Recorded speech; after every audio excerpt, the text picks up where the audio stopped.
Haribol, magandang araw at magandang umaga sa inyong lahat. Maligayang pagdating dito sa Tao Talks. Ako ang inyong mga kasama ngayong umagang to, si Jim Paul Berlagdan.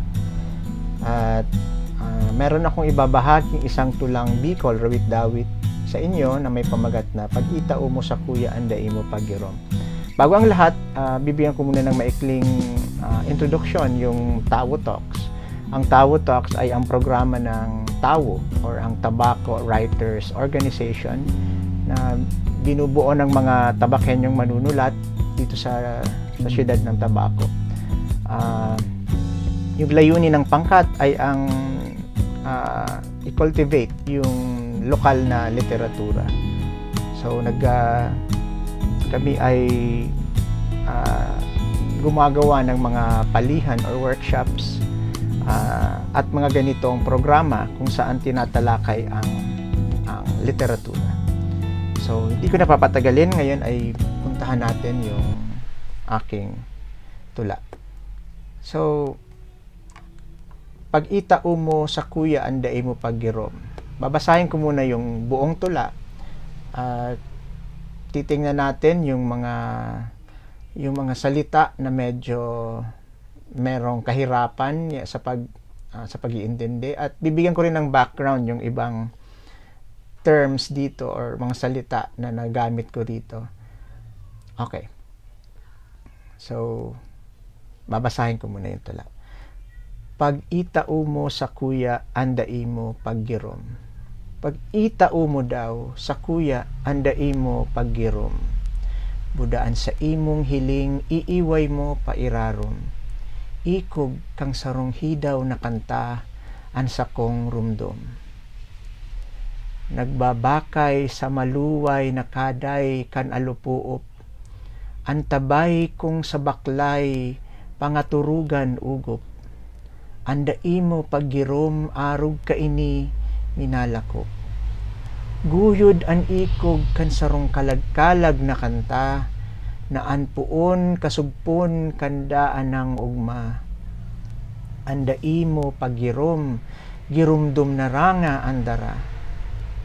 Tukaw sa tuninong nagibo kan gapo sa banggi. Kung sain an magdamlag laba kandai masabi. Bagoan sildang so pagtuga sa kanta inagi. Kaya dispensary padaba kung sa kong taramon. Naan muto-muto mong tuninong daing hawong. Tapag itao mo sa kuya, andai mo pagirom. Iparumdum mo ang lindok kan kita nagpupuon. Pag itao mo sa kuya, andai mo pagirom. Bago ang lahat, gusto ko lang bigyan ng background yung tula. Isa ito sa mga katha na naririto sa librong ito. Na surrealista na aking inilunsad noong taon 2009. So, puntahan na natin yung tula. So, itong tula na to ay akin na ring naibahagi sa aking mga klase sa creative writing, malikhaing pagsusulat sa senior high. So, medyo natalakay na namin ang ilang mga elemento at mga aspeto ng tula. So, unang naging problema ng mga estudyante sa tula na ito ay yung kahit sila ay mga Bicol noon, merong mga salita na hindi na masyadong ginagamit sa panahong ito na sa karaniwang sa kasalukuyang panahon naman kasi ay masyado ng nahaluan or nahaluan ng iba't ibang mga dila yung tinatawag na Bicolon. Wala naman akong hindi ko naman ito tinitingnan na masama. Subalit doon sa nagko-code switch na yung mga mag-aaral, lalong nawawala yung mga dating mga terms in Bicol. So ganun. So una sa unang taludtod, pag itao mo sa kuya anday mo paggirom, yung paggirom yung unang naging problema nung mag-aaral. Sa totoo, meron akong pagkakamali dito sa kung bagbabatayan natin yung isang standard ng Bicol, walang yung paggirom, isang hindi ko naman tinatawag na pagkakamali, kundi ito yung na-pick up ko sa mga speakers dito sa aming lugar, particular ng aking magulang, yung nanay ko, na ganun yung sinasabi niya, or marahil ganun yung pagkakarinig ko. So yung isang estudyante doon ay nagsabi na nung binigay ko na yung kahulugan ng paggirom, which is walang imik. Okay? Ang pag-imik pala yung girom. So pag sinabi mong daing girom is walang imik. So doon niya nakuha na, sir, baka yung inibig sabihin ay girong. At yun nga, sumangguni ako dito sa Bicol Mints, sa diksyonaryo ni Mints. At hinanap ko yung paggirom. Wala nga siyang girom, kundi merong girong. So ang sabi ni Mints,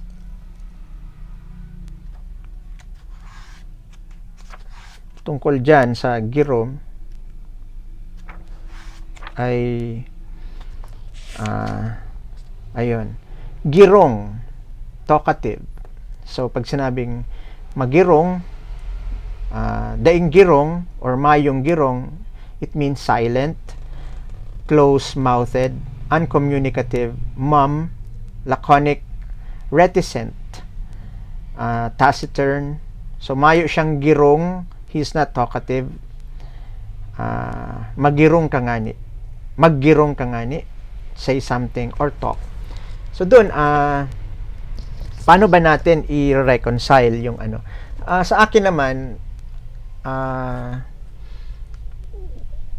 maaaring tinatanong nyo, papalitan ko pa ba ang salitang ito ng girom ngayong alam ko na wala naman talagang girom. Sa ngayon, sa kasalukuyang estado ng aking pag-iisip at pagkakaintindi, para sa akin, hindi ko na siguro siya papalitan sa dahilan na ang Bicol sa ngayon ay nasa proseso pa ng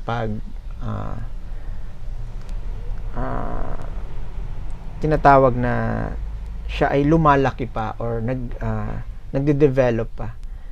So hahayaan ko muna siya sa ganong forma, at saka maraming nakabatay sa kanyang mga salita tulad ng pairarom, rumdom, at nagustuhan ko yung paggirom, which is I consider as a dialect siguro ng paggirong. Parang kasi may totoo naman talaga naririnig ko sa mga tao dito sa amin, kang girom-girom. Meron din nagsasabi na girong-girong, wala kang girong-girong or wala kang imik. At meron din naman nagsasabi na dahil ka lamang nagigirom diyan. Okay, so sa ngayon hindi naman ako nagsasalita, hindi ko naman intention sa tulang ito na ihayag sa mambabasa yung kung ano ba yung orthographically or yung ano ba yung opisyal na Bicol, kundi yung Bicol na ginagamit talaga ng mga totoong tao or yung totoong tao na nasa paligid ko.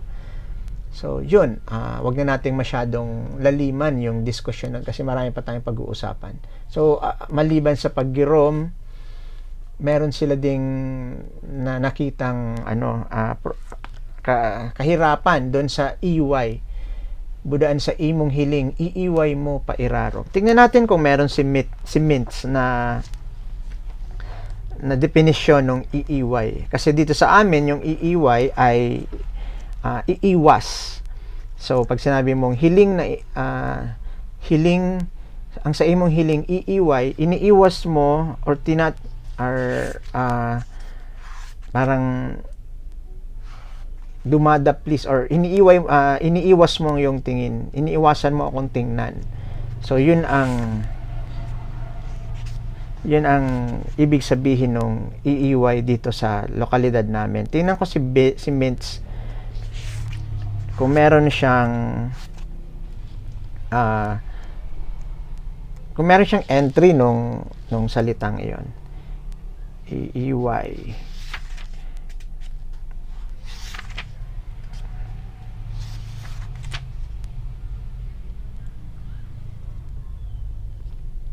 Okay, mukhang wala siyang ano, mukhang wala dito sa Bicol English Dictionary ni Malcolm Mintz at Jose Britannico na iway na word. Isa ring nakita ko na kakulangan dito sa Britannico Mintz na dictionary ay yung hukol na ginagamit dito sa albay na ang ibig sabihin ay ulap. Alon, sorry. So yun, hiling na iiway, ang ibig sabihin ay iniiwas yung tingin. Papunta saan? Yung pag-iwas, pairarom or pailalim. So, sunod na taludtod, ikog kan sarong hidaw na kanta. Ano yung hidaw? Hidaw. Again, tingnan natin kung meron si Mintz, di ba? Ang hidaw dito sa amin, ibig sabihin ay hinahanap or when you are missing something, it means hinihidaw. Parang ninanais mong makita or makasama muli. Parang yan, longing for something. So, tingnan natin dito sa dictionary kung merong hidaw na naka-entry si Mintz. Hikaw, higop. Ayan. Mukhang wala.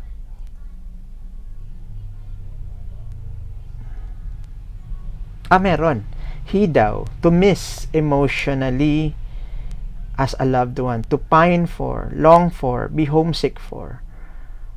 Okay?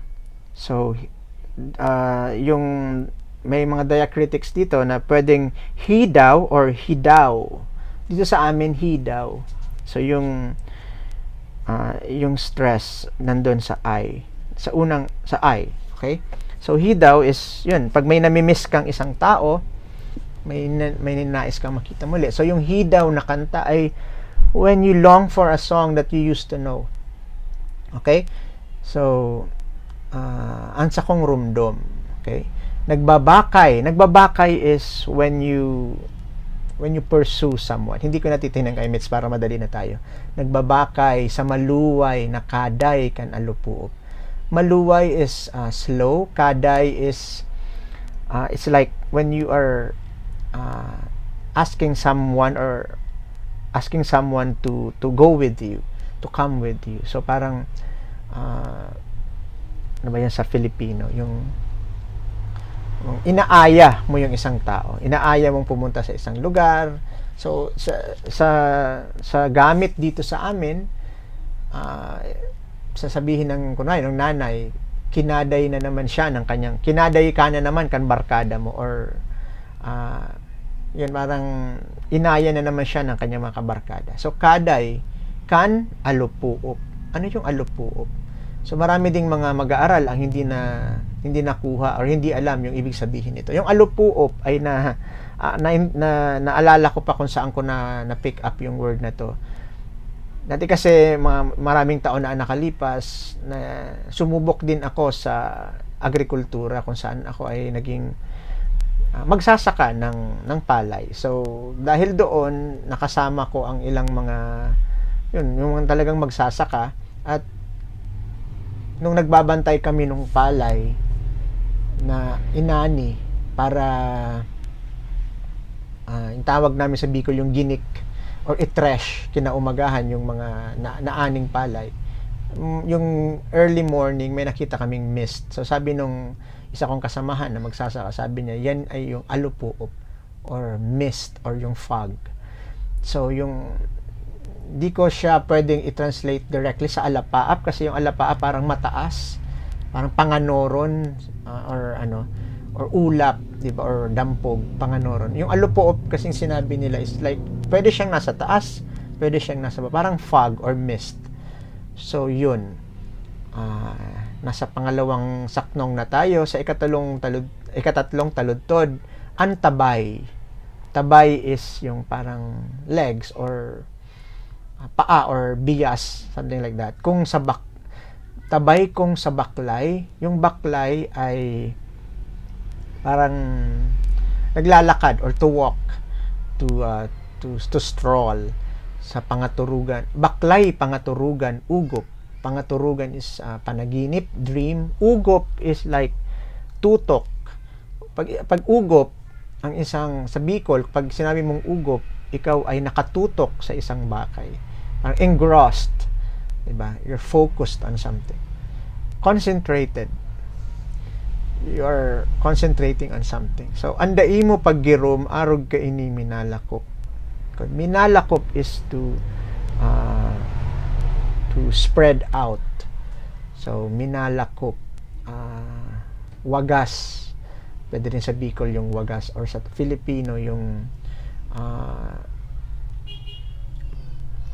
sorry, nawawala yung ano ko. Nahihirapan ako mag-switch sa mga ano. So parang hindi naman sumambulat, kundi yung parang na-broadcast, 'di ba? Minalakop. Okay? Naibahagi, ganun, or yun, more ano yung spread out. So anday mo paggirom, arog kay ini minalakop. Ganito. So guyod an ikog kan sarong kalagkalag na kanta. Guyod is parang dragged or being pulled, hinahatak. An ikog is tail or buntot. Ikog kan sarong kalagkalag na kanta. Now kalagkalag is it's a very I want siguro pwede kong sabihin na archaic na siya ngayon. Medyo yung mga older generations na ang pag nakakausap ko sila yung gumagamit nito, and even those people masyadong reserved na yung paggamit nila. So yung kalagkalag is like when you are surveying a place, mostly wide, or hindi naman necessarily wide, but when you are looking for something, you are surveying, you are finding something out on the periphery or on the landscape. So kalagkalag is also it could also be connected with hidaw, when you're longing for or looking for. So hidaw, kalagkalag na kanta. Again, the kanta here is mentioned again. So with the same principle then as hidaw, when you long for. Yung kalagkalag naman is like, this is more visually, whereas yung hidaw is more ang emotionally na namimiss mo lang. Pero kalagkalag is like you are visually looking for something. So kalagkalag na kanta, although kanta is auditory or aural, pero parang ginamit lang yung essence ng kalagkalag na yung paghanap. So kalagkalag na kanta, you are terribly looking for something na I need, like, di ba? Naan puon kasugpon kandaan ng ugma. Puon is start or beginning, umpisa.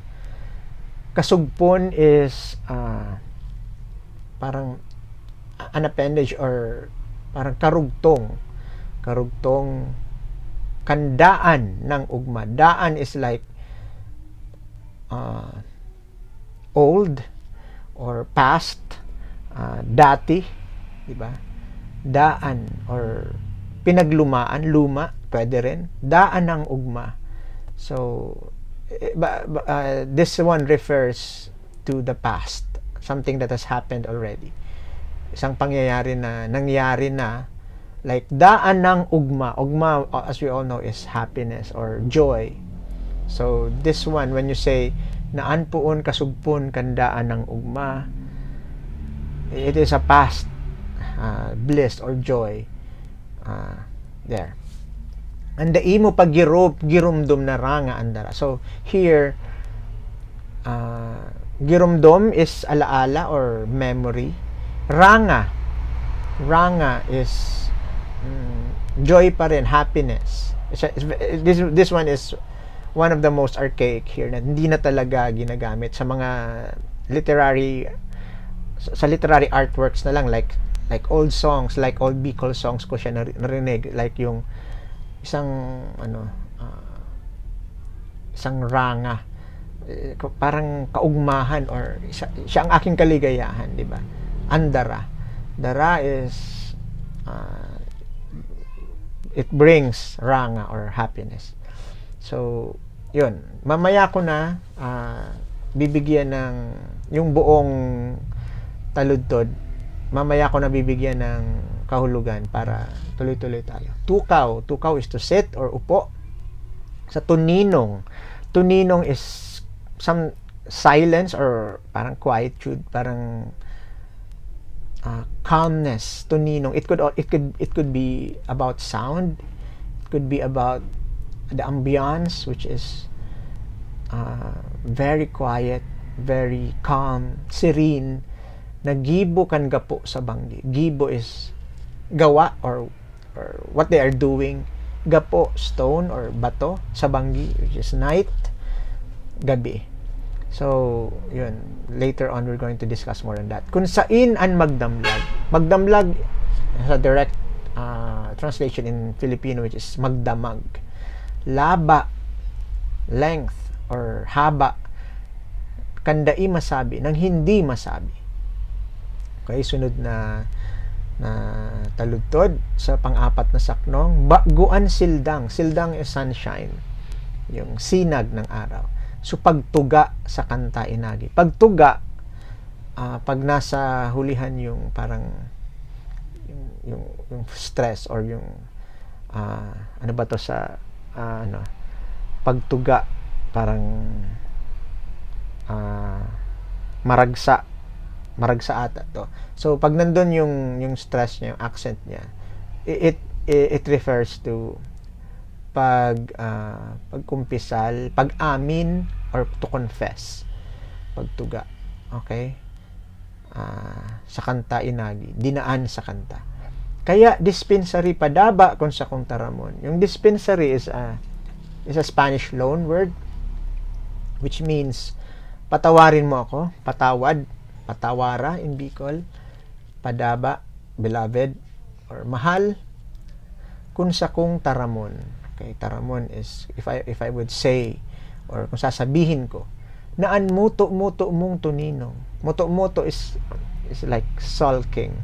Okay, let's try if it's here in kung na-mention ni Mintz yung muto-muto.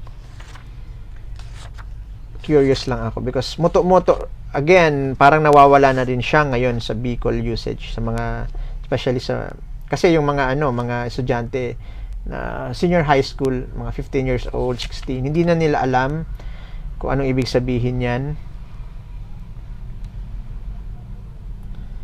Moto, wala siya. Motor, moton, motibo, wala na dito. So I assume this is exclusive to Albay, Bicol, or Central Bicol pa rin, pero with yung variant ito ng Albay talaga, yung moto-moto. Moto-moto means yun nga, yung parang pagtampo, sulking, pagiging morose, taciturn. So may tampo. Tuninong again is yan, na-define na natin. Muto-muto mong tuninong, you're quiet, sulking. Daing hawong is like sense. Again, I suspect na this is also it also exists in other Bicol. So let's try kung nandito sa Mintz Dictionary. Although sasabihin ko yung Mintz Dictionary, meron pang ibang mga dictionary tulad ng kay Lisboa. Hindi pa ito talaga masyadong, marami pang kulang, particularly yung sa Albay, kasi sinabi naman sa introduction na this is the Bicol of certain parts in the region lang. So hindi naman sinabi ni Mintz na ito yung encompassing ginagamit sa buong rehiyon. So hanapin natin yung hawong kung meron. Because that is it is actually being used today sa Bicol, ginagamit pa to kasi merong idiomatic expression na daing hawong na ginagamit pa ng mga elders na ang ibig sabihin ay walang kwenta or nonsense. So tingnan natin kung ganun talaga yung ibig sabihin noon as compiled by Mintz. Hayaw, hayahay, wala. Hayop, wala. That's not in Mintz dictionary. So again, I assume mali ata yung nano ko, sorry. Wait, let's double check kasi I tend to be careless sometimes. So hawong dapat W, hawong.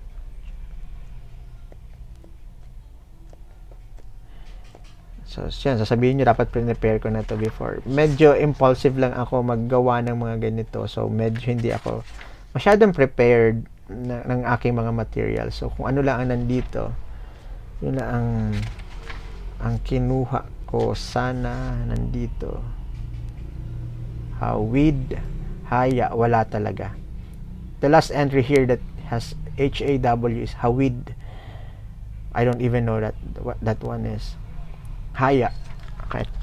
So, wala talaga yung hawong sa Bicol Mintz. Although it's still being used because naging popular pa rin siya, yung daing hawong, which means walang kwenta. So, tapag itao mo sa kuya, anday mo pagirom, second to the last taludtod or line.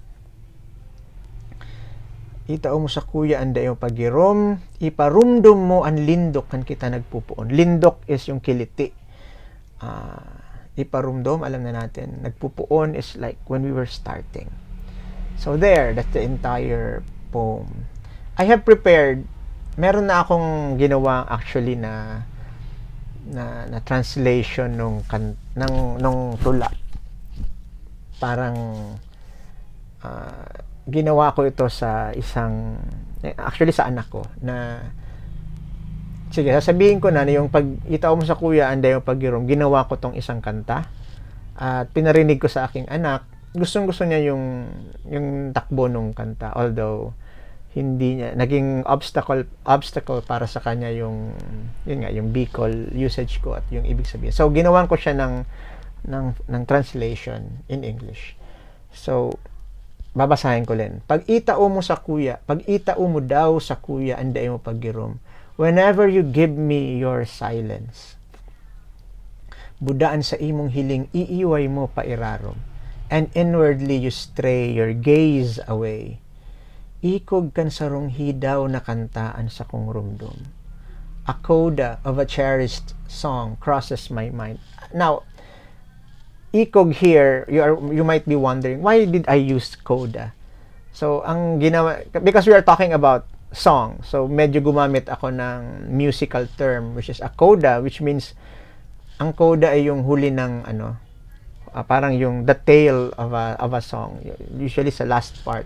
A coda of a cherished song crosses my mind.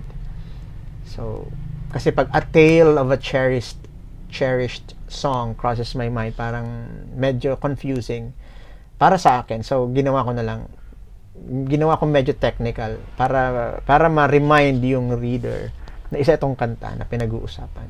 Hindi ito animal or whatever. So, a coda of cherished song crosses my mind. Nagbabakay sa maluway na kaday kan alupuop, chasing the gentle allure of mist. Ang tabay kong sa baklay pangaturugan ugop, are my legs wrapped in a dreamy stroll. Andai mo paggirom, arog ka ini minalakop. Your silence spreads out like this. Guyod an ikog kang sarong kalag-kalag na kanta, tugging at the tail of a forgotten song. Naanpuon, kasugpon, kandaan ng ugma, which begins at the end of an old delight. Andai mo paggirom, girumdum na ranga, andara. Your silence summons joyful ghosts. Tukaw sa tuninong nagibukan gapu sa banggi, sitting on the quiet gestures of stones at night, kung sain an magdamlag, laba kandai masabi, where darkness spans as long as unsaid words, baguan sildang supagtuga sa kanta inagi, before dawn a confession was sung. Kaya dispensary padaba kung sa kong taramon.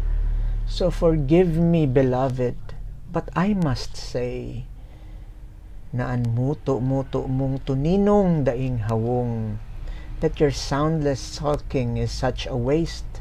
Tabag itao mo sa kuya ang dai mo pagirom, for whenever you give me your silence, iparumdum mo ang lindok kan kita nagpupuon.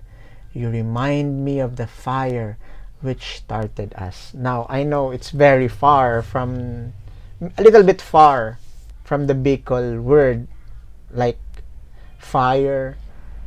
I translated lindok with fire. Kasi I want to save. Gusto kong masigurado na yung nagpupuon, because nagpupuon here can be argued na hindi siya grammatical in Bicol terms. Iparumdum mo ang lindok ang kita nagpupuon. Nagpupuon, it's a hanging sentence. Nagpupuon ki ano. But I want to also to explain na nagpupuon is like when we are, this poem is very conversational. Yung tone niya is very conversational, very informal.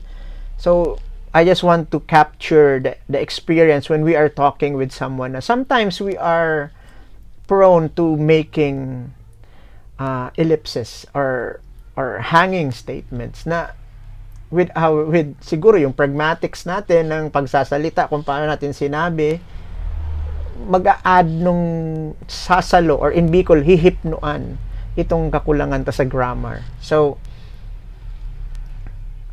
marami namang nakakuha ng estudyante na iparumdum mo ang lindok ang kita nagpupuon. Na yung nagpupuon here is, this one pertains to when they were just starting out as, diba, as suitors, or when the guy was, I'm not saying it's a guy, but I assume it's a guy na liniligawan yung isa na it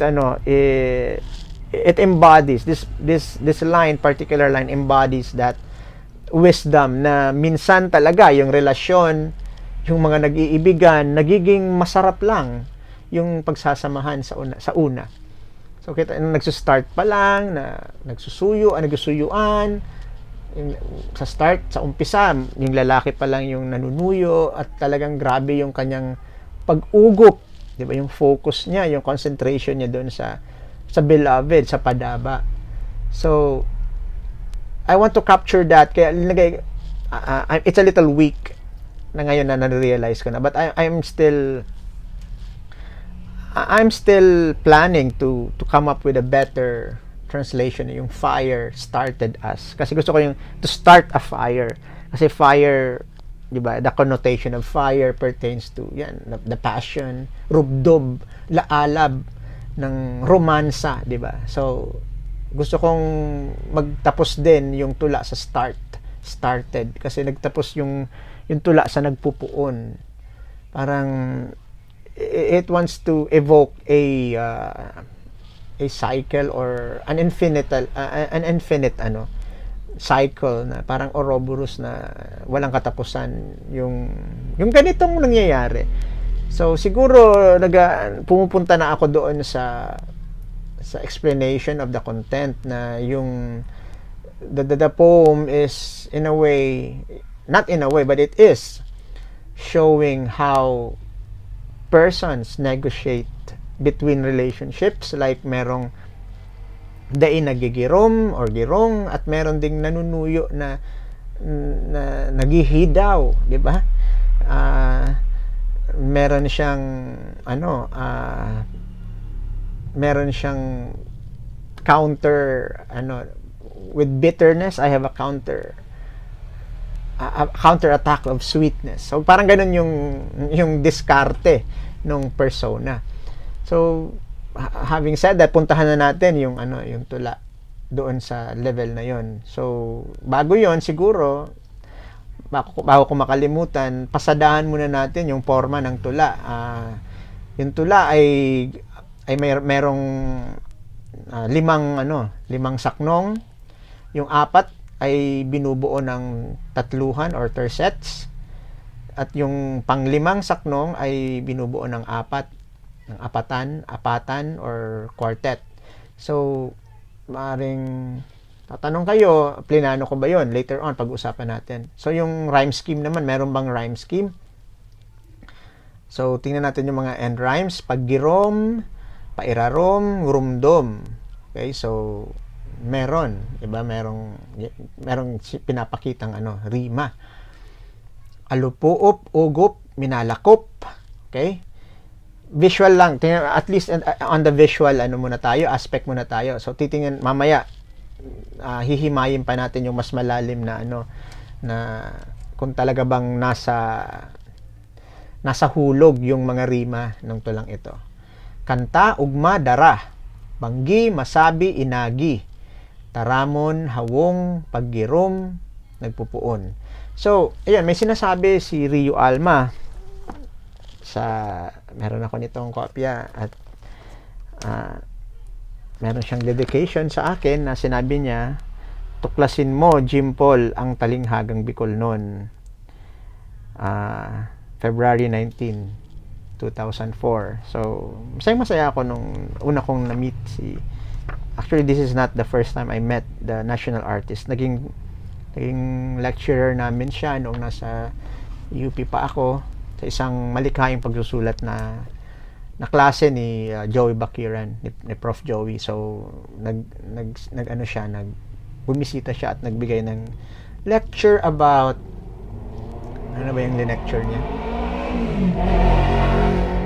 About symbolism ata, or something abstract na kailangang ayaw ata ni Sir Joey na explain yun siya, kaya kinuha niya si Sir Rio.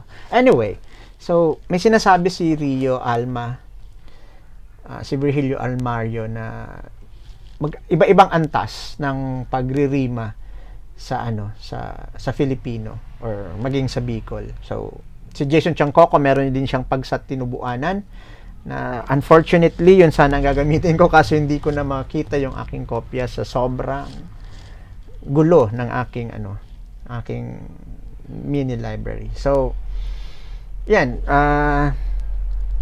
Siguro magfo-focus na lang ako doon sa dalawang antas na tinatawag na, actually si Dr. Jose Rizal ang nito, yung tugmang malalakas at tugmang mahihina.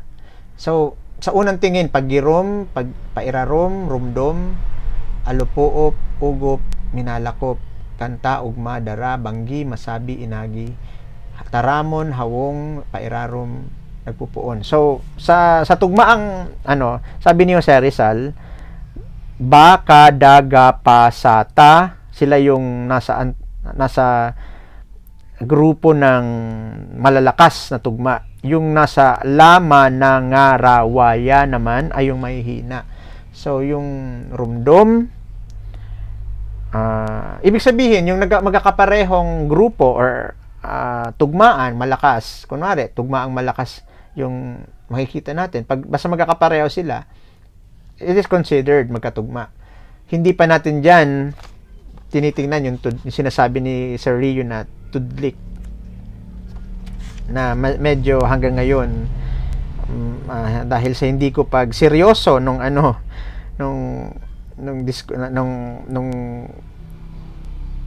topic na to ay hindi ko pa rin siya magamay. So anyway, gusto ko lang ipakita na yung tataramon, hawong, paggirom, nagpupuon, which is nagtatapos sa MN, ay NG, ay magkakatugma sa tugmang mahihina. So, yung kanta, ugma, dara, banggi, masabi, inagi, alupuop, ugup, minalakop. yun lang ang hindi ko masyadong nabigyan ng ugop or focus kung sa dulong tugma na na, na merong apat na klase or uri, yung malumay, yung tuldikan na malumay, mabilis, malumi at maragsa. Yun lang ang hindi ko masyadong nabigyan ng atensyon. At ako rin ay wala pa rin akong confidence na nabigyan ng distinction kung alin ba diyan yung malumi or maragsa, di ba? So lahat lang para ako yung musikero na lahat lang nagbabase sa tunog. So hourly tinitingnan ko lang yung alin talaga ang magkatunog. So hindi siya visually. Dati noon visually lang lahat, parang basta magkaparehas yung basta visually magkakaparehas yung letra na nasa huli, yun na ang Pero ngayon, meron naman ako sa tulong ng libro ni Rio Alma at ni Jason Chancoco na maging sensitibo sa mga tuldik, di ba? So ayun, punta naman tayo sa metro ng tula. So binilang ko na ito, meron siyang average na 16, 14 ganun. So parang meron namang semblance of a fixed meter. So gusto kong sabihin ang gusto ko lang sabihin, wala talaga akong plano nung ginawa ko yung tula na ilagay siya sa particular na metro, ilagay siya sa particular na tugmaan. Dito siguro makikita yung aking yung aking direksyon na tinatahak ko lagi sa pagsusulat, which is to showcase the musicality of language. So ako meron akong paniniwala na yun isa sa pinakamataas na layunin ng isang tula. Kung bakit tayo nagtutula, tula bilang ang pinakamataas na antas ng literatura ay para maiangat natin ang wika. Okay? So dito yun lamang ang iniisip ko, yung kung paano hanapan ng musikalidad yung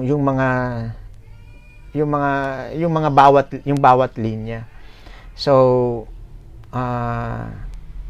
wala akong plano, wala akong binabalak na gawin itong uniform, yung metro, rima at yung forma. Ako ay napaka impulsive na manunulat. So kung parang nangyari na lang tong ganito siya na ilatag.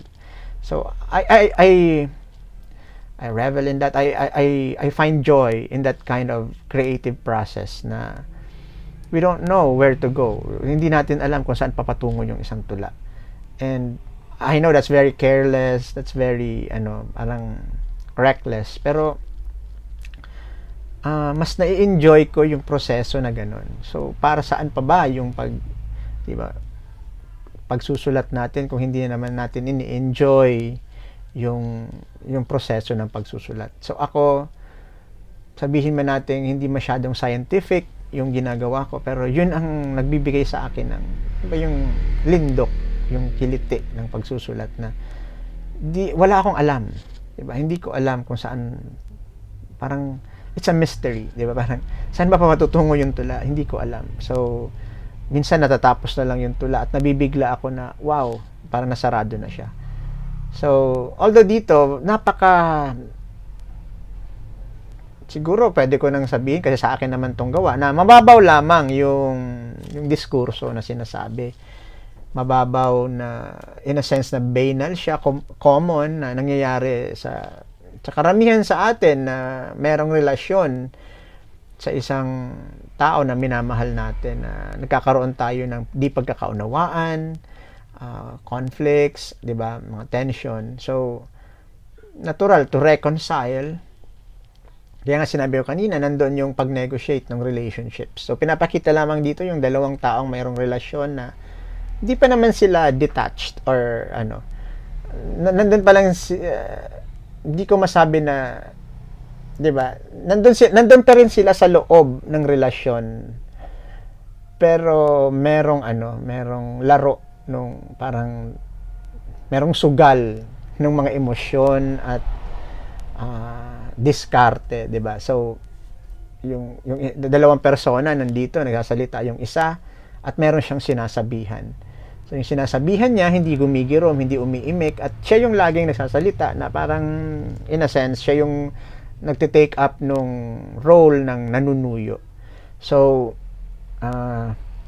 nakikita natin dito sa bawat taludtod yung mga imahe nung nakikita na natin sa mga pelikula, sa mga awit, o sa totoong buhay, yung hindi pag-imik, yung pag-iwas, pag-irap ng paningin, yung generally, yung katahimikan, yung cold silence, diba? The cold treatment. So, they are sitting together at night, diba? Magdamlag. So, naalala ko yung mga panahon na nandito pa ako sa stage na to ng aking buhay kung saan dumadalaw tayo, 'di ba, sa ating mga napupusuan, at talagang mahaba yung gabi. Na minsan wala ka talagang masabi, 'di ba? Kasi either wala ka nang masabi, may nangyari, 'di ba, na nagkatampuhan tulad dito, at minsan nahihiya ka or natatakot ka, 'di ba? So, natotorpe. Ayun. So, meron laging tension yung mag-uumaga na, 'di ba? Hindi ko tatapusin yung gabi na ito na meron kaming hidwaan. So, bago ang sildang, bago ang umaga, ang pagtuga sa kanta inagi. So, parang inaalala nung persona yung nagsasalita na ano ba yung tinuga? What was confessed? 'Di ba? May kasalanan. Kasalanan lang ba yung tinutuga? Kasalanan lang ba yung inaamin? Mas ako doon sa inaamin May inaamin kang katotohanan, 'di ba? May inaamin kang isang bagay which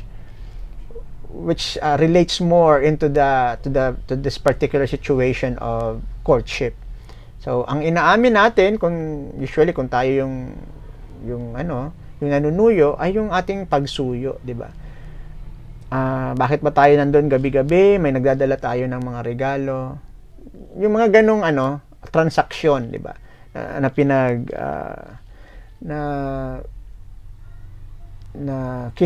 ayoko na masabihin kinakalakal, na pagpapalitan ng mga gestures, ng mga gawi or gawa, 'di ba? Sa Bicol, estimasyon, iistimaron sa Laugang Harong, papadaguson sa harong, 'di ba? Papatuloyin ka ng pamilya, usually pamilya kasama yung mga kasama nung minamahal mo yung tatay, yung nanay, yung kuya, at ikaw naman ay magpapakita ng naman sabihin na pagpapakitang gilas, kundi papakulo or something, 'di ba? Magbibigay ka ng regalo, pagkain, nanay, ito po yung paborito nyong pansit or something, tatay, ito yung sigarilyo mo or something, kuya, yan. Parang, 'di ba, yung mga noong unang panahon, 'di ba, yung pinag-iigib natin, yung mga pinag-iitak, 'di ba, yung pinagsisibak ng kahoy, yung ating iniirog. So, parang ganon, merong background na ganon yung courtship, na gusto ko sanang ma-embody din sa tula na to. Hindi lamang yung isang particular na kasi particular na sitwasyon wherein nag-aaway sila or nagkakatampuhan sila. So, I want that particular scene or sitwasyon sa isang nagliligawan na mag-open up sa iba pang mga tradisyon natin about courtship. So, magandang pag-usapan siguro kung gagamitin yung tula sa isang classroom, 'di ba? Pag-uusapan natin yung yung mga traditional or mga sinaunang gawi ng ating mga, ayoko naman tawagin ninuno, pero yung mga kamagurangan in Bicol, yung mga ating mga elders or ancestors siguro. So siguro darating yung panahon na hindi na alam ng ating mga kabataan kung ano bang ginagawa ng mga kanununuan nila to negotiate or to transact relationships like this one.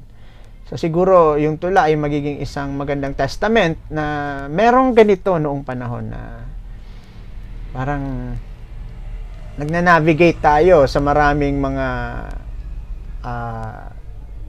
gawi or gestures, na mga manners or behaviors, like hindi pag-imik. So naalala ko dito, speaking of behaviors, yung baka nagma-Mandela effect ako, yung painting ni Juan Luna na Pagtampuhan siguro yung title, or baka mali. So pinapakita doon basically yung isang lalaki na in Hispanic garments pa. So parang nakabarot saya, nakabarong Tagalog. So parang yung babae, I'm sa pagkakaalala ko, naka siya ng kanyang, either nakatakip siya ng kanyang pamaypay or nakatingin siya sa malayo or sa labas ng bintana. So parang ganun. And the guy is like tilted towards her.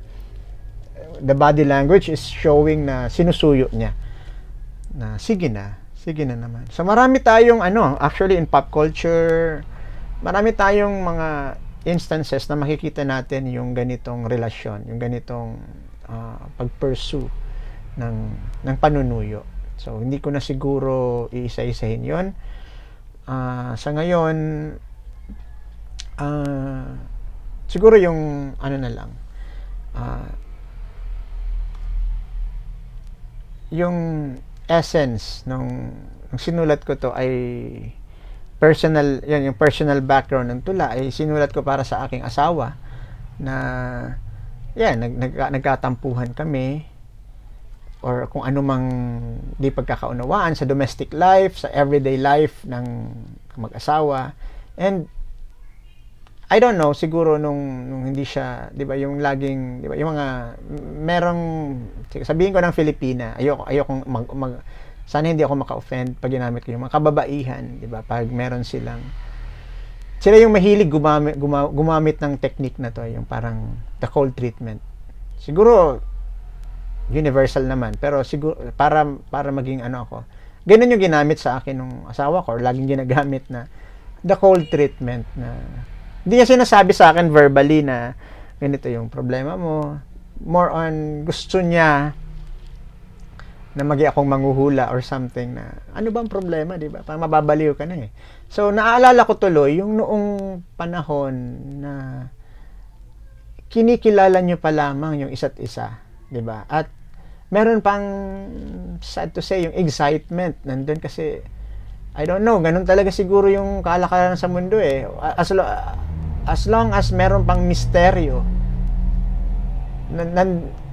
nagkakaroon pa tayo ng pagnanais. Pero once na mahihayag na yung misteryo ng anumang bagay, kasama na yung sa relasyon, yung personalidad ng isang tao, parang may nawawala. At gusto kong isipin na yung nawawala ay yung mga superficial lamang na mga bagay tulad ng kilig, romansa, na hindi ito ang totoong pag-ibig.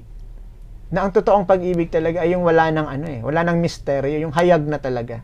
Nandoon yung yung susuyuin mo pa ba siya, 'di ba? Kasi wala ka na namang rason para diskubrihin. Wala nang tabing yung yung imahinasyon mo na nakita mo ng lahat, na nalaman mo ng lahat. So, ano ang natira? So, para sa akin, doon napapasok yung mahal mo ba talaga yung tao? At hindi yun yung point. Yung point dito ay yung action nung asawa kong yun, na hindi niya pag-imik, na ibalik yung mga dating kilig siguro nung kami pa ay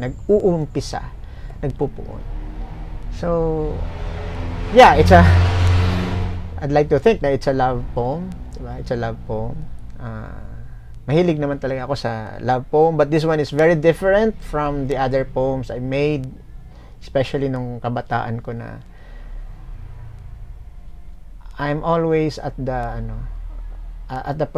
always in the position of imagining what could be the personality of this muse, diba? In this one, like, you know her perfectly, and diba, parang, but at the same time, diba, you still have, merong, despite the fact na you know her perfectly, meron pa rin yung naaalala mo pa rin kung ano yung dati, diba, yung what was she before and what was she now. So parang you are talking about a person na alam mo na, kilala mo na, like a rock that you have seen all the facets, diba? So, yun, ayoko nang dumating sa point na nagsisermon. So, ayun, siguro tatapusin ko na dito kung ano man ang naging kulang ko sa aking pasensya, kung meron man ako naging mga pagkukulang. Sabi ko nga sa Bicol, kung igwa man ako mga pagkukulang, hinapigahagad kong hipnoan na sa nanindo kan sa inyong pagsabot. Translated into kung ano man aking pagkukulang, ako ay nakikiusap na sana'y naway, harinaway, punuan na lamang ninyo ng iyong pag-iintindi. So, sa muli, ako si Jim Paul Borlagdan. Nagpapasalamat kung ikaw ay nakarating sa ganito kahabang punto ng ating talakayan. At ito ang Tao Talks. Diyos mabalos. Magandang umaga. Haribon.